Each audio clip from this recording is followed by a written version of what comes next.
Hey guys, welcome to my Dark Poeta guide. As always, I try to keep it as short as possible. I will try to cram a lot of information in a very short amount of time into your head, so get ready.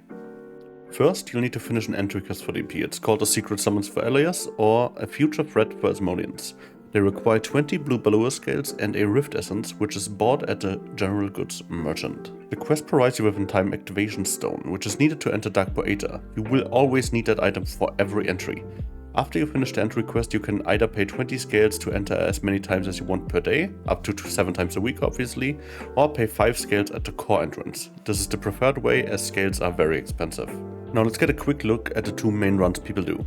A rank, which will have you get at least 14,320 points and less than 15,200.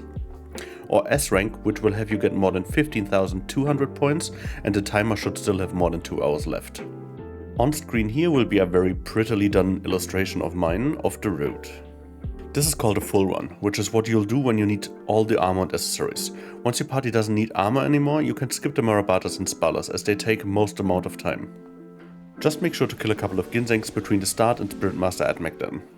If you're going for an S run, I would recommend killing 3 Ginsengs at the start, just to have enough points. Now let's do a quick fire round for the bosses. Spiritmaster Atmach. Clear the mobs in front of her, look out for the Reflect Shield after Nightmare Endless Power. Marabatas. Clear around the lake and kill the control devices. Kill the defense controller only when they are actually shielded. Trees. Clear around the tree stumps to tank them there. Get your class with stealth detection to pull them for you. If you get a debuff from Grudge Wound, this can be line of sighted, but it's a bit iffy. Make sure you don't get hit by deep Grudge Wound. At 25% they will run away, stay at your position, they will return. Everyone except the tank should outrange Grudge Explosion as that will one-shot most classes. Spallers. Clear around 2 Drana lamps that are close to each other and pull them onto a lump. They will start eating them and get a damage increase debuff. Hover over the buff icon, at 3 seconds left, run to the next one, so you don't get hit by the AoE they do after they're done eating. If they don't start eating, try pulling them onto the lump again. If the lump randomly disappears, go back to another one. After the Spaller you should make sure, before you kill the first gate, that if you're going for an A rank run, that you should have 8,000 points here or 7,600 if you have a Drana Bomb. If you're going for an S rank, 10k is a good point here. Telepathy Controller. Simple rules. Don't touch the ground circles, everyone stack and burst him fast to under 50%. He will stop stunning the group at this point. Generators. Clear the full room before you start the fight with them. Looking into the room from where you came from, you wanna start with the middle generator, then do the right one, go over the platform where the abyss portal is and do the left one. They spawn balls that hurt you. Don't get hit too much, take it slow. The third generator balls also fear you, so stay away if they get too close. Just shoot him with a bow and let the rangies handle it. Anuhart rewards 954 points, so make sure that you have the right amount after you kill him. He is a very easy tank and spank fight, keep him on the platform and once he casts Summoning Ritual, get away 10 meters from him. If no one gets hit, he won't get a shield. AoE the ads, repeat, and done. Now, the final boss depending on which rank you get. For A rank, Flame Lord Calindi. You have to enter the portal within 5 minutes of killing Anuhart. Start off the fight with everyone zoning in and not moving. Now your tank moves and everyone else waits until the first AoE has already happened. Now everyone gets in position, 6 meters apart from each other to not get double hits from her random fireballs. And here's another one of my cute paintings for inspiration for positioning. Calindi only has 2 significant abilities, Explosion of Wrath, which you will have to get away 10 meters from her. If anyone gets hit, they get feared and Calindi gets a shield. The cleric should be ready to dispel the fear, touching the lava will probably kill you. And Rise, my faithful servant, she summons ads around the room that should be killed immediately. The range should focus on them primarily, as some of them are almost out of melee range. And that's it, Calindi is basically a loot pinata. So now we're going for S rank, Tahabata Pyre Lord. Let's start with preparations. Get the most amount of fire resistance possible for you.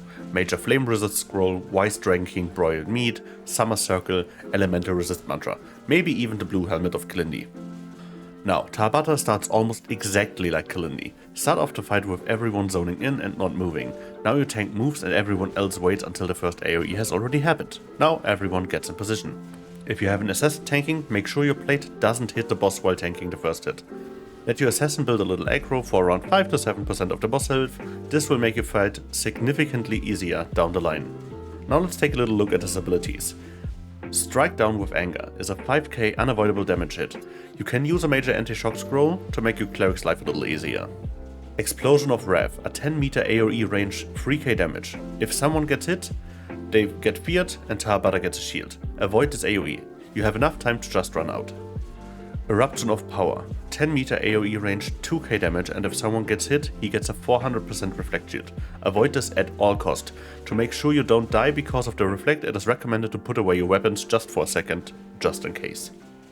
Soul Petrify, a 10-ish meter AoE range, Paralyze. Avoid this at all costs as well. The Paralyze needs 3 dispels from a cleric. He has to be very quick to make sure the next ability doesn't hit him. Destroy Frozen Soul. This immediately kills a paralyzed person. Now let's go over the general gameplay in the fight. Once he casts one of the outrangeable abilities mentioned above, just run out. Your DPS will usually be plenty, so don't be greedy. The fight only gets hard below 25%, which will be started once he casts his first Soul Petrify. That's where everyone should pop their cooldowns and start burning the boss after they avoided the AoE. Soon he will start spawning adds, your Templar or Gladiator should pick them up and pop their defensive cooldowns to stay alive. And if possible, continue hitting the boss. If your damage isn't good enough to only get one set of adds, it's going to get tough. If you have a Templar, he should be using his 4k DP shield here. If you have a Gladiator, he should be praying. That's it for my DP guide. I wish you a lot of loot luck for Tahabata and I hope you get all the loot you need. Thank you for watching.